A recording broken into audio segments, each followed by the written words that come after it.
Well, welcome back to Whole Bible Study with me, your host, Tad Inoue. We're still here at the foot of Mount Sinai where God is shaping Israel into a covenant nation. This story has always been about more than survival in the wilderness. It's about identity, holiness, and becoming a community that lives in the presence of God. Over the last dozen chapters, we've seen the tabernacle move from blueprint to construction.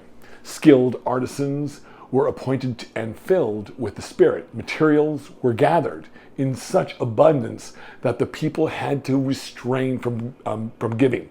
And slowly the dwelling place of God took shape in wood, fabric, and metal. So now in Exodus chapter 39, we reach the final preparations before God's glory descends. This chapter turns our attention to clothing, not ordinary clothing, but the sacred vestments of Aaron and his sons. We heard the instructions for these garments back in chapter 28. Here in chapter 39, we hear the story of their making. And woven through it is the consistent refrain, quote, "as the Lord commanded Moses," unquote. That phrase is like a drumbeat, reminding us that holiness here is about precision and obedience. At first, it might feel tempting to skim over clothing, but these garments are central. They are theology woven into fabric. Every thread, every color, every engraved stone carries meaning. The priest was not simply dressed, he was transformed into a living symbol of Israel's covenant with God. So now here we go. Let's pause now for the live reading. Exodus chapter 39. All right. And we're reading from the NIV version. From the blue, purple, and scarlet yarn, they made woven garments for ministering in the sanctuary. They also made sacred garments for Aaron as the Lord commanded Moses. They made the ephod of gold and blue, purple, and scarlet yarn, and of finely twisted linen. They hammered out thin sheets of gold and cut strands to be worked into the blue, purple, and scarlet yarn and fine linen, the work of skilled craftsmen. They made shoulder pieces for the ephod, which were attached to two of its corners so it could be fastened. Its skillfully woven wristband was like it, one piece with the ephod, and made with gold, and with blue, purple, and scarlet yarn, and with finely twisted linen, as the Lord commanded Moses. They mounted the onyx stones in gold filigree settings and engraved them like a seal with the names of the sons of Israel. Then they fastened them on the shoulder pieces of the ephod as memorial stones for the sons of Israel, as the Lord had commanded Moses. They fashioned the breastpiece, the work of a skilled craftsman. They made it like the ephod, of gold and of blue, purple, and scarlet yarn, and of finely twisted linen. It was square, a span long as a span wide, and folded double. Then they mounted 4 rows of precious stones on it. In the first row there was a ruby, a topaz, and a beryl. In the second row, a turquoise, sapphire, and an emerald. In the third row, a jacinth, an agate, and an amethyst. In the fourth row, a chrysolite, an onyx, and a jasper. They were mounted in gold filigree settings. There were 12 stones, one for each of the names of the sons of Israel, each engraved like a seal with the name of one of the 12 tribes. For the breastplate, they made braided chains of pure gold like a rope. They made 2 gold filigree settings and 2 gold rings, and fastened the rings to 2 of the corners of the breastpiece. They fastened the 2 gold chains to the rings at the corners of the breastpiece and the other ends of the chains to the 2 settings, attaching them to the shoulder pieces of the ephod at the front. They made 2 gold rings and attached them to the other 2 corners of the breastpiece on the inside edge next to the ephod. Then they made 2 more gold rings and attached them to the bottom of the shoulder pieces on the front of the ephod, close to the seam, just above the waistband of the ephod. They tied the rings of the breastpiece to the rings of the ephod with the blue cord, connecting it to the waistband so that the breastpiece would not swing out from the ephod, as the Lord had commanded Moses.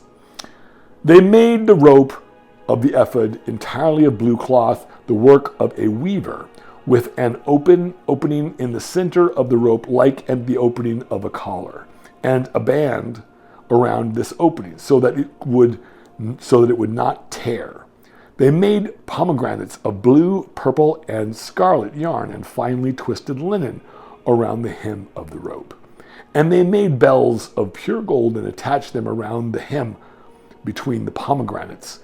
The bells and pomegranates alternated around the hem of the robe to be worn for ministering as the Lord commanded Moses. For Aaron and his sons, they made tunics of fine linen, the work of a weaver, and the turban of fine linen. The linen headbands and the undergarments of the finely twisted linen. The sash was of finely twisted linen and blue, purple, and scarlet yarn, the work of an embroiderer, as the Lord had commanded Moses. They made the plate, the sacred diadem out of pure gold and engraved on it like an inscription on a seal, quote, "Holy to the Lord." Then they fastened a blue cord to it and attached it to the turban as the Lord commanded Moses. So all the work on the tabernacle, the tent of meeting, was completed. The Israelites did everything just as the Lord commanded Moses.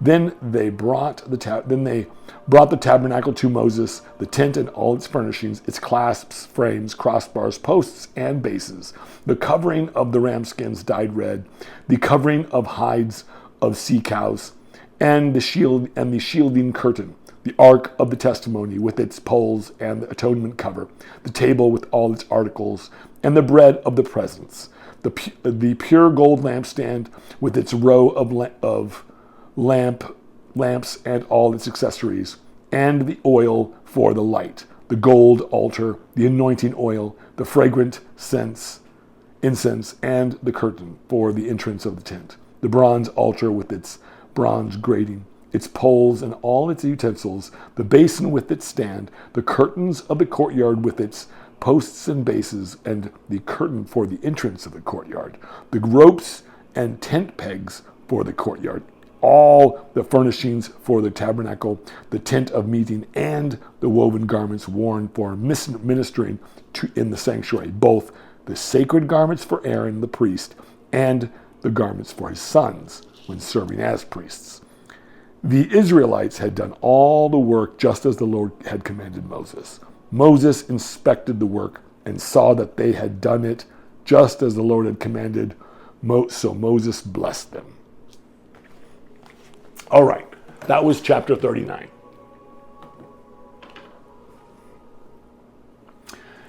Now, when the chapter opens, we step into a workshop filled with the sights and sounds of holy craftsmanship. Imagine gold being hammered into thin sheets, then cut into threads to be woven into fabric. Picture yarn dyed blue, purple, and scarlet. Picture stones engraved and mounted in gold. It might feel like a workshop of a royal palace in Egypt or Mesopotamia, but the purpose here is different. These garments were not meant to glorify the priest. They were meant to consecrate him. They weren't fashion statements. They were visible theology. The first garment is the ephod, the centerpiece of the high priest's attire. It was woven of gold, blue, purple, and scarlet yarn with fine linen. Each material tells a story. Techelet, the deep blue, was made from the secretion of the murex snail along the Phoenician coast. Producing even a small dye was difficult and expensive. Archaeologists have found piles of broken shells at ancient dye workshops. The color was rare, resistant to fading, and carried an air of sacredness. Then there was the agaman, purple, another costly dye used by kings across the ancient world. In Mesopotamia and Ugarit, kings wore purple to mark their power. Here, that same color is woven into the ephod for the priest of Israel. Scarlet, or Torah Shanai, came from tiny, and I'm probably murdering some of these Hebrew words, I'm sorry, came from tiny insects harvested from oak trees. Now, thousands had to be collected and dried to make the dye. The bright red is produced, symbolized vitality and sacrifice. Now, combined with fine linen and gold, these colors would have shimmered in the sunlight, mirroring the colors of the tabernacle itself. That's the key. The priest's clothing echoed the sanctuary. When Aaron wore the ephod, he became a walking tabernacle. His very body wrapped in the same colors and designs as God's dwelling place. On the shoulders of the ephod were 2 onyx stones set in gold. Each was engraved with 6 names of Israel's tribes. The priest carried the people with him into God's presence. Nahum Sarna, a Jewish scholar, points out that this symbolized Israel's collective identity. The shoulders carried responsibility not for conquest or domination, but for representation. In the ancient world, rulers bore symbols of their people. The high priest bore names. Then we read about the breastpiece of judgment, called the Hoshen Mishpat. This square piece of fabric, folded double, was covered with 12 precious stones. Each stone carried the name of a tribe. Scholars debate the exact stones. What the text calls sapphire may have been lapis lazuli from Afghanistan, while emerald may have been green feldspar. What matters is that each tribe was represented by a unique, beautiful stone. The priest literally carried the people close to his heart when he sought God's will. The breastpiece was also held the Urim and Thummim, mysterious objects used for guidance. Their exact form is really unknown, but their purpose was to seek God's decisions. So the priest carried the tribes on his shoulders, the place of strength, and on his heart, the place of compassion and discernment. Strength and love together. That was the meaning of representation. The robe of the ephod was made entirely of techelet blue. Around the hem were pomegranates made from blue, purple, and scarlet yarn with little golden bells in between. The bells jingled with each step, reminding everyone that the priest entered God's presence with reverence. Some say the bells reassured those outside that the priest was alive inside the sanctuary. Others say that they marked the holiness of his every step, his every movement.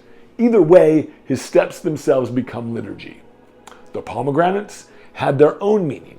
In the ancient world, the pomegranate was a symbol of fertility and blessing because of its many seeds. Archaeologists found pomegranate-shaped ornaments from Israel, Egypt, and even Cyprus. In Solomon's temple, pomegranates decorated the pillars. So here, the priest's robe proclaimed fruitfulness and life as he walked into God's house. Next came the turban, a simple linen headpiece, but across it was fastened a golden plate inscribed, "Holy to the Lord." Now, Carol Myers notes that this plate served as a constant reminder of consecration, that the priest's mind, his words, his actions, all were dedicated to God. Egyptian priests sometimes wore crowns that claimed divine status. Now, Israel's priest wore a plate that said, quote, "I am holy to Yahweh, but I am not divine," unquote. It was a mark of devotion, not exaltation. The chapter also describes the garments for Aaron's sons. tunics of fine linen, sashes, and caps. These were simpler than high priest's attire without the gold gemstone without the gold or gemstones, but they were no less holy. Even the ordinary roles of service required consecration. Holiness was not only for one man at the center, but for every servant who stepped into God's presence. Now, at this point, we might wonder, why repeat all these details? Why not simply say they made the garments as God commanded? The answer is found in the rhythm of obedience. The repetition emphasizes that Israel fulfilled every instruction precisely. Over and over comes the refrain, quote, as the Lord commanded Moses, unquote. This stands in contrast to the free-form rituals of neighboring nations. Israel's worship was exact, not improvised. Richard Elliott Friedman points out that this reflects the priestly writer's concern for order, seeing order itself as a reflection of divine holiness. Now, sacred clothing was not unique to Israel. Egyptian priests wore fresh linen robes and shaved for purity. Mesopotamian priests wore star-embroidered garments that reflected their cosmic deities. Hittite texts describe elaborate outfits for temple servants, but Israel's garments carried a unique meaning. They did not exalt the priest himself, they marked him as a servant carrying the names of others. They were not about status, but about representation. The materials also tell us about Israel's place in the ancient world. Lapis lazuli from Afghanistan, carnelian from Arabia or India, turquoise from Sinai, and gold from Nubia all made their way through ancient trade routes. These treasures were not collected for palaces or armies, but for the tabernacle. In a world where kings flaunted wealth for their own honor, Israel poured splendor into worship. At the end of the chapter, the garments are presented to Moses. The text says, quote, so all the work of the tabernacle of the tent of meeting was completed. The Israelites did everything as the Lord commanded Moses, unquote. Moses inspects the work, finds it complete, and blesses them. This is the climax of more than a dozen chapters of instruction and execution. The people obeyed, the artisans crafted, the priests were clothed. Everything is ready for the final act in Exodus 40, when God's glory will descend and fill the tabernacle. So Exodus 39 is not just a catalog of garments. It is the weaving together of theology, culture, and obedience. The high priest became a living sanctuary. His shoulders carried the names of the tribes. His heart bore their identity in gemstones. His robe rang with bells of holiness and fruitfulness. His forehead bore a golden reminder that he belonged to the Lord. It was holiness lived out of fabric, sound, and symbol. Exodus 39 reminds us also that holiness is not abstract. It is woven, hammered, engraved, and worn. It touches the body, the senses, the economy, the community. It is lived, not only believed. Tomorrow we pause, and on Monday we'll move into Exodus 40, the chapter of completion, when the tabernacle is raised and God's glory fills it. Until then, may the richness of these garments remind us remind us of the strangeness and beauty of God who chose to dwell with his people. Thank you for joining me today in this study. I'll see you next time for Exodus 40. God bless you all, and we'll see you in the next chapter.